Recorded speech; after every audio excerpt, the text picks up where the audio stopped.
എന്ന് പറഞ്ഞാൽ മലപ്പുറം എന്ന് പറയുന്ന ഒരു ചെറിയ ജില്ലയാണോ? ആ മണ്ണെന്ന് പറയുന്നത് കേരളത്തിന് നൽകിയിട്ടുള്ള സംഭാവനകൾ ചെറുതാണോ? നമ്മളൊക്കെ ഇപ്പൊ ഇവിടെ നിന്ന് സംസാരിക്കുന്ന മലയാള ഭാഷയാണല്ലോ അല്ലെ? ആ ഭാഷ മലയാളത്തിൽ ഏറ്റവും മഹത്തായ ഭക്തികാവ്യം എഴുതിയിട്ടുള്ള ജ്ഞാനപ്പാന എഴുതിയിട്ടുള്ള പൂന്താനം നമ്പൂതിരിയുടെ സ്ഥലം ഏതാ? ഈ പറയുന്ന മലപ്പുറമാണ്.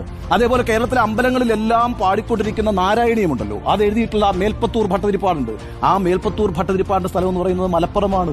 ഇന്നും ഈ പറയുന്ന കേരളത്തിലെ ക്ഷേത്രങ്ങൾക്ക് മുമ്പിലെ സോപാനത്തിൽ നിന്ന് പാടുന്ന സോപാന സംഗീതമുണ്ടല്ലോ, ആ സംഗീതത്തിന്റെ ഏറ്റവും പ്രമുഖനായ വക്താവായിട്ടുള്ള ഞെരളത്ത് രാമപൊതുവാൾ എന്ന് പറയുന്നത് മലപ്പുറം ജില്ലയിൽ നിന്ന് വരുന്ന ആളാണെന്നേ.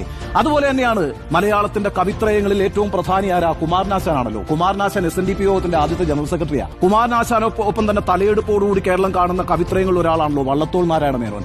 അദ്ദേഹത്തിന്റെ സ്ഥലം എന്ന് പറയുന്നത് മലപ്പുറമാണ്.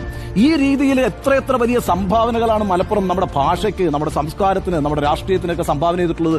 അധികാരം കൊയ്യണം ആദ്യം നാം, അതിനുമേലാകട്ട പൊന്നാരി എന്ന് പറഞ്ഞിട്ടുള്ള ഇടശ്ശേരി ഗോവിന്ദൻ നായരുണ്ടല്ലോ, ഈ പറയുന്ന പൂതപ്പാട്ട് എന്ന് പറഞ്ഞ കവിത എഴുതിയിട്ടുള്ള ആ ഇടശ്ശേരിയുടെ സ്ഥലം എന്ന് പറയുന്നത് മലപ്പുറം. C കുട്ടിക്കൃഷ്ണൻ എന്ന് പറയുന്ന ഉറൂബ് എന്ന് പറയുന്ന മലയാള നോവൽ സാഹിത്യത്തിൽ ഏറ്റവും മികച്ച സംഭാവനകൾ നൽകിയിട്ടുള്ള എഴുത്തുകാരിൽ ഒരാളായിട്ടുള്ള ഉറൂബിന്റെ സ്ഥലമാണ്. ഇന്ത്യൻ ചിത്രകലയ്ക്ക് ഏറ്റവും മികച്ച സംഭാവന നൽകിയിട്ടുള്ള KCS പണിക്കരുടെ സ്ഥലം എന്ന് പറയുന്നത് മലപ്പുറമാണ്.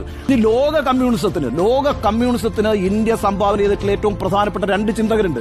ആ രണ്ട് ചിന്തകരും വന്നത് മലപ്പുറത്തുനിന്ന. ഒരാൾ EMS നമ്പൂതിരിപ്പാടെന്ന് അദ്ദേഹത്തിന്റെ പേര്, കേരളത്തിന്റെ ആദ്യത്തെ മുഖ്യമന്ത്രിയായിരുന്നു, മലപ്പുറംകാരനാ. എലങ്കളം മനയാണ് അദ്ദേഹത്തിന്റെ ദേശം എന്ന് പറയുന്നത്, അദ്ദേഹത്തിന്റെ കുടുംബം എന്ന് പറയുന്നത്. പിന്നെ ഒരാൾ K ദാമോദരനാണ്.